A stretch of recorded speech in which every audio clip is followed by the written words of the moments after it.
નમસ્કાર ખેડૂત મિત્રો, આપ સૌ જાણો છો કે મગફળીની ખેતીમાં એક બાજુ મજૂરોની અછત છે અને બીજી બાજુ જિદ્દી અને હઠીલા નિંદામણો દિવસે દિવસે વધતા જાય છે, જે આપણા પાક સાથે ખાતર અને પાણી હરીફાઈ કરીને પાકને નબળો પાડી ઉત્પાદનમાં ઘટાડો કરે. તો શું તમે મગફળીની નિંદામણ મુક્ત, તંદુરસ્ત અને વધુ ઉત્પાદન વાળી ખેતી કરવા માંગો છો? તો રજૂ કરીએ છીએ રાલીઝ ઇન્ડિયા લિમિટેડ નું માર્ક પ્લસ, જે બે સક્રિય નિંદામણ નાશકોનું મિશ્રણ છે, જેની ડબલ એક્શન ક્રિયા પદ્ધતિ ગોળ પાન વાળા નિંદામણ જેવા કે બોંકડું એટલે કે શેષમૂળ, કણજરો, સાટોડી, કાંજરો, દૂધેલી, પોપટી, ઢીમડો, ભો આંબલી, કુંબી અને ગાજર ઘાસ તેમજ લાંબા પાન વાળા કાળિયું, ખારિયું, સોખડિયું અને સામ વગેરે નિંદામણોને જડ મૂળથી તમારા ખેતરમાં લાંબા સમય સુધી નહીં ઉગવા દે.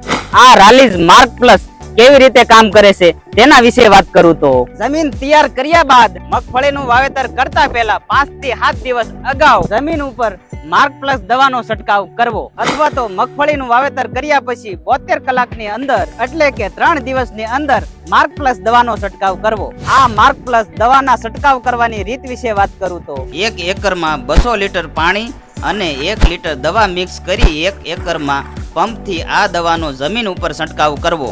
અને હા, સારું પરિણામ મેળવવા માટે દવાનો છંટકાવ કરતી વખતે ફ્લડ જેટ અથવા કટ નોઝલનો ફરજિયાત ઉપયોગ કરવો. આ રાલીઝ માર્ક પ્લસ દવાનો ઉપયોગ કરવાથી મજૂરી ખર્ચ ઓછો થાય છે અને ઉત્પાદનમાં વધારો થાય છે. આ દવાને મેળવવા માટે તમારા નજીકના એગ્રો વિક્રેતાનો સંપર્ક કરવો અથવા તો સ્ક્રીન ઉપર આપેલા નંબર પર વોટ્સઅપ અથવા ફોન કરવો. રાલીઝ માર્ક પ્લસ એટલે પાક ઉત્પાદન માટેનો ખેડૂતોનો સાચો મિત્ર.